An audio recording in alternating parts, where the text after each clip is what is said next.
Bonjour à tous, j'ai le plaisir de vous retrouver aujourd'hui pour crash tester un seul et unique produit. Ça m'arrive de temps en temps et j'aime beaucoup faire ce genre de choses. Et là, je sais que j'ai pris des risques. J'ai un petit peu hésité, je me suis pas jetée dessus tout de suite, vous allez vite comprendre pourquoi. Mais j'ai fini par me décider à tester donc le nouveau fond de teint poudre de chez Maybelline dans la gamme des Super Stay 24 heures. Donc c'est le Hydro Powder Foundation que j'ai pris en teinte 06. Donc produit qui fait un petit peu le buzz sur pas mal de réseaux, ce genre de produit quand ça sort. Je ne sais pas si vous vous souvenez, quand celui-ci est sorti de chez L'Oréal, ça a été un petit peu la même histoire. C'est pas mes produits préférés, les fonds de teint poudre. Maintenant j'aime bien quand même voir un petit peu les promesses de teint flouté, lissé, flawless, complètement... Voilà, petit bémol me concernant parce que fond de teint poudre c'est très compliqué. Donc je vais le mettre à l'essai aujourd'hui. C'est déjà filmé pour le coup. Vous allez voir un petit peu ce que ça donne. N'hésitez pas à me dire également, voilà, si vous l'avez testé, ce que vous en avez pensé de ce produit-là. C'est vraiment le test de la curiosité parce que je ne m'attends pas à ce que ce soit un produit qui devienne un produit coup de cœur pour le quotidien ou quoi. Bien que l'application du fond de teint poudre ce soit quelque chose de super pratique et de rapide, donc j'aimerais. Mais pourquoi pas un produit quand même chouette et qu'on peut associer aussi à d'autres. Voilà, ça peut être ça aussi l'idée. Donc, on croise les doigts et je vous laisse avec l'application du produit. Nous voici pour le test, donc que j'appréhende un peu, je vous le cache pas. Pour le coup, donc d'office, j'ai mis une base hyper hydratante au niveau de ma peau parce que en termes de fond de teint poudre, quoi qu'il en soit, en général, c'est le fonctionnement que j'utilise. Donc moi, le dernier produit sur lequel je me réfère en fond de teint poudre, c'est celui de chez L'Oréal, l'infaillible 24 heures Fresh Wear, que j'utilise ponctuellement. Là, je l'avais remis dans ma rotation depuis un certain temps. Et en fait, c'est un fond de teint poudre que j'aime beaucoup, mais qui me correspond que par période, en fait. Il peut être très chouette sur quelque chose de très léger, par exemple en complément. Mais c'est vrai que seul, c'est pas toujours des produits faciles à porter. Donc, hydratation faite. Je vais mettre une pointe d'anti-cerne quand même, parce qu'une fois que le fond de teint poudre va être appliqué, je pense qu'on pourra rien faire par-dessus. Et je suis pas sûre que la couvrance corresponde. Donc, petite pointe d'anti-cerne, et c'est parti, on pose ce fameux produit. Donc, petite correction au niveau des cernes faite, et je viens directement appliquer le fond de teint, donc qui se présente comme ceci. Et je vais utiliser ma houppette Linda Alberg, je ne vais pas utiliser la houppette fournie avec le fond de teint, c'est ce que je fais en général, c'est vrai que ça fonctionne pas super bien en général. On va rester avec nos produits habituels, donc je prélève un petit peu de matière et je vois que c'est assez orangé, donc on va voir au niveau de la teinte. Je vais essayer de faire qu'une partie pour qu'on voit ce que ça donne.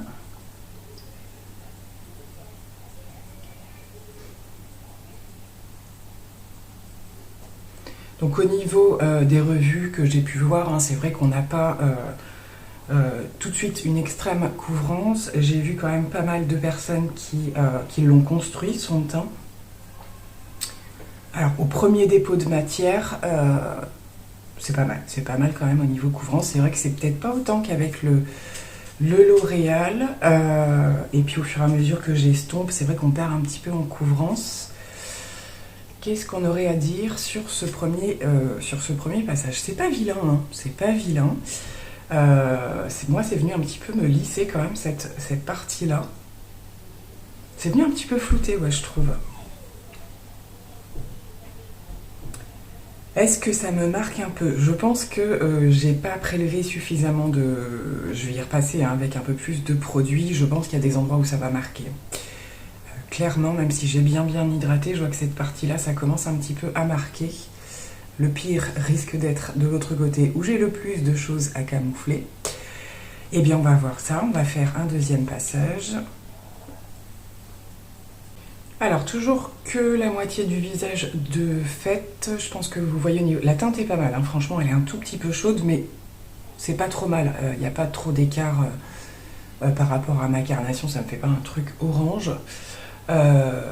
C'est pas mal, Je m'attendais à... Je partais pas forcément négative, mais c'est vrai que c'est un petit peu dangereux pour moi ce genre de produit aussi. Et je trouve ça pas trop mal. Bon, je pense qu'il faut vraiment que je fasse cette partie-là qui est la plus complexe chez moi au niveau des produits. Mais au niveau couvrance, on est pas mal. On n'est pas sur un truc hyper couvrant. C'est pas une couvrance extrême, mais c'est quand même pas trop mal. Je fais le reste et on continue d'observer. Bon, eh bien, je vous annonce que ce n'est pas la joie du tout. Bizarrement, oui et non. Je sens que j'ai beaucoup plus de mal à l'appliquer et à bien le fondre sur cette partie-là de mon visage. Donc il y a plus d'imperfections, plus de zones de sécheresse, voilà. Enfin, plutôt de déshydratation. Alors, même si je me rapproche, je ne sais pas si vous allez bien voir, mais c'est tout marqué. Alors, c'est trop bizarre parce que de ce côté-là, j'ai des endroits où ça a flouté. Et ici, ça a tout... ça a tout mis... J'ai connu pire, mais toute cette partie-là est marquée. Celle-ci est marquée également. Est-ce que j'ai des amas de produits? Oui, par endroit, évidemment. Donc ça sous-entend que peut-être ça va être pire d'ici quelques minutes, voire quelques heures. Je sais pas trop. Je pense que ça reste un produit, et c'est ce que je fais, comme je vous le disais, avec le L'Oréal. J'ai un petit doute sur la teinte quand même, mais qu'il faudra quand même à l'occasion que je teste avec un produit très léger dessous. Voilà, une bébé crème ou un petit voile de teint, quelque chose comme ça, pour voir si le mélange se fait bien. Bon, c'est pas beau, mais c'est pas la catastrophe non plus. Je pense vraiment qu'il faut que je revienne, si je peux vous montrer si ça s'est aggravé ou pas. Ça a unifié quand même, mais alors j'ai l'impression d'avoir... c'est limite, mes zones de sécheresse se sont transformées en ridules, quoi. Bon, je le savais que ça allait pas être d'une grande évidence, ce genre de test. Voilà, au niveau de mes... Alors, je suis pas trop passée au niveau de mes cernes, mais il faut surtout pas que j'y repasse, clairement. Bon, alors, ce qu'on va faire, tout simplement, c'est que je vais finir mon maquillage. Je vais faire des produits poudre, bien entendu, par-dessus ce genre de produit. Et puis, comme quelques minutes se seront écoulées, eh bien, je reviens vous voir en espérant ne pas être en larmes. On se retrouve à la toute fin du maquillage, ce qui a permis un petit peu aux matières de bien prendre le temps de se poser, de se mélanger. C'est pas si pire que ce que je pensais. Et il semblerait, je pense, je suis pas sûre, j'ai fixé le tout avec le spray de Charlotte Tilbury.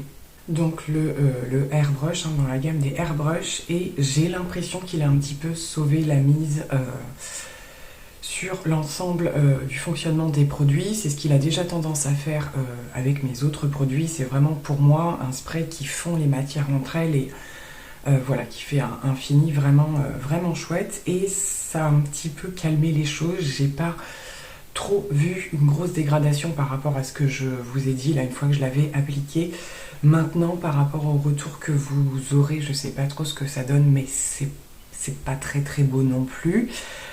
J'ai cette zone-ci qui d'habitude est quand même plus nette et plus lissée une fois les produits appliqués, et bien qui est marquée un petit peu plus que d'habitude. Et celle-ci, n'en parlons pas. Alors je pense que vous aurez compris que c'est pas mon côté, parce que j'ai des récidives au niveau des vaisseaux de mes yeux qui arrêtent pas de sauter. Donc ça, c'est depuis quelques mois que c'est assez récurrent, et j'ai toute cette zone-là qui a tendance qui a plus de pores, qui est le plus marquée, etc.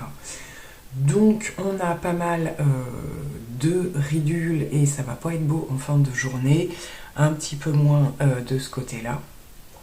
Mais je dois quand même en conclure que ce produit n'est pas fait pour moi. À voir peut-être, comme je vous le disais, avec autre chose de beaucoup plus léger dessous, de beaucoup plus quelque chose de déjà hydraté, peut-être cet été avec des fortes chaleurs. En plus, au niveau de la teinte, c'est un petit peu... Là, ça passe. J'ai quand même dû bien estomper par endroits parce que la teinte est un petit peu chaude. Au-delà de ça, c'est pas si pire que ce que je croyais. Voilà, maintenant, c'est pas du tout un produit qui est fait pour moi, clairement. Je retrouve ce genre de problème également avec le L'Oréal, mais plus par période. Il est peut-être un petit peu moins asséchant, je trouve. Mais voilà. Alors, par contre, après, j'ai pas l'impression d'avoir trop d'effet de matière. Je pense que ça va être le cas en fin de journée, à mon avis. Mais c'est juste que ça a marqué tous les défauts, quoi. C'est un petit peu ce qu'on cherche à éviter. Voilà, je pense que si vous avez une peau, quand même une jolie peau, je vois, il y a des endroits où il a lissé, hein. J'ai cette partie-là qui est tout à fait chouette, voilà. Mais dès qu'il y a les zones où il aurait dû avoir un petit bonus, on va dire, pour bien s'en sortir, ça n'a pas été le cas. Donc, bon, c'est pas génial, c'est pas un crash test réussi pour ma part, c'est pas un produit que je vais pouvoir énormément utiliser, coup de cœur. Voilà, je vais quand même pas m'en débarrasser tout de suite, je vais chercher à le tester avec d'autres petites choses, j'essaierai de vous en faire des retours par-ci par-là. Et puis voilà, donc je vais essayer quand même de revenir en fin de journée pour conclure cette vidéo et voir la cata ou pas, ou si c'est resté comme ça. Donc je vous dis à tout à l'heure en fin de journée. Bon, les éclairages ce sera pas terrible à mon avis parce que on est encore des journées un peu tristes, donc il va faire nuit plus tôt, mais c'est pas grave. L'idée c'est d'avoir quand même un retour complet, donc à tout à l'heure. Eh bien alors je vais terminer cette vidéo en format vlog, n'est-ce pas? Parce que j'ai très envie quand même de vous faire un retour avant qu'il fasse trop sombre et que ce soit vraiment pas visible. Alors je prends un peu de recul quand même. Je sais pas si vous allez vous rendre compte, mais c'est pas si pire que ça en a l'air. Je pense que c'est ce que je vous disais, hein, le spray fixateur a quand même sauvé la donne. J'essaie de me regarder en même temps que je vous parle, c'est pas chose facile, mais du coup je trouve qu'il y a moins, les zones de sécheresse sont un petit peu moins marquées que juste une fois le produit posé, on va dire. Il y a juste au niveau du menton que ça a pas mal bougé. Pourtant aujourd'hui j'ai pas porté de col roulé ou d'écharpe ou quoi, parce que ça peut être un peu ça aussi. Bon, c'est pas si pire. Je vais conclure en disant que c'est pas si pire que ce que je pensais. Maintenant, ça reste pas, ça sera pas un coup de cœur non plus. C'était un test à voir. Je sais pas, il est quand même à étudier, hein, ce produit, parce que je trouve qu'il évolue après la pause en fait. Donc voilà, je le retesterai quoi qu'il en soit. Écoutez, voilà, je vais voir au montage de cette vidéo ce que ça donne, hein, mais franchement par rapport à la pause tout à l'heure, je me trouve moins marquée. Assez surprenant. Bon, c'est une affaire à suivre dans le temps, j'essaye de vous en faire des retours et je vous laisse pour cette vidéo. À très bientôt, bye bye.